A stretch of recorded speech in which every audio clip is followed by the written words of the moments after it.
చిత్తూరు నగరంలో ఆనవాయితీగా ప్రతి ఏటా గ్రామ సరిహద్దుల్లో 7 గంగమ్మలను ప్రతిష్ఠించి అంగరంగ వైభవంగా పూజలు చేస్తారు. ఇందులో భాగంగా మంగళవారం ఉదయం చిత్తూరు బజారు వీధిలో ప్రధానంగా ప్రాచుర్యం పొందిన నడివీధి గంగమ్మను వంశపారంపర్య ధర్మకర్త మాజీ శాసనసభ్యులు సికే బాబు కుటుంబ సభ్యులతో దర్శించుకున్నారు. ఈ కార్యక్రమంలో సికే బాబుతో పాటు చిత్తూరు శాసనసభ్యులు గురజాల జగన్మోహన్, చుడా చైర్మన్ కటారి హేమలత, మాజీ ఎమ్మెల్సీ దొరబాబులు తొలి పూజ చేసి మొక్కులు తీర్చుకున్నారు. అనంతరం చిత్తూరు శాసనసభ్యులు గురజాల జగన్మోహన్ కొంగారెడ్డిపల్లి, గిరింపేట, కట్టమంచి, దొడ్డిపల్లి, మురుకంబట్టు, సంతపేట, ఓబినపల్లిలో ప్రతిష్ఠించిన గంగమ్మలకు సారి సమర్పించి మొక్కులు తీర్చుకున్నారు.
నారాయణ మాతృసేవా పథకం అమ్మతనానికి కమ్మనైన పథకం. సుమారు 1500 విలువగల నారాయణ బేబీ హెల్త్ కిట్ ఉచితం. అవుట్ పేషెంట్స్ కు ప్రతి నెల డాక్టర్ ఫీజు ఉచితం. అల్ట్రాసౌండ్ స్కానింగ్ ఉచితం. గర్భిణీ స్త్రీలు కాన్పు కోసం కానీ ఇతర అవసరమై హాస్పిటల్లో చేరినప్పుడు బెడ్ ఛార్జీలు ఉచితం. ప్రాథమిక వైద్య పరీక్షలు ఉచితం. మందులు ఉచితం. బ్లడ్ బ్యాంక్ నందు అవసరమైన వారికి రక్తం ఉచితం.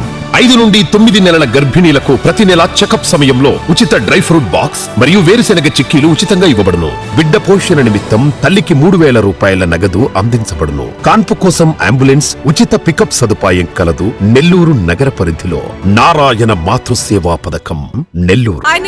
Please subscribe to N3 TV.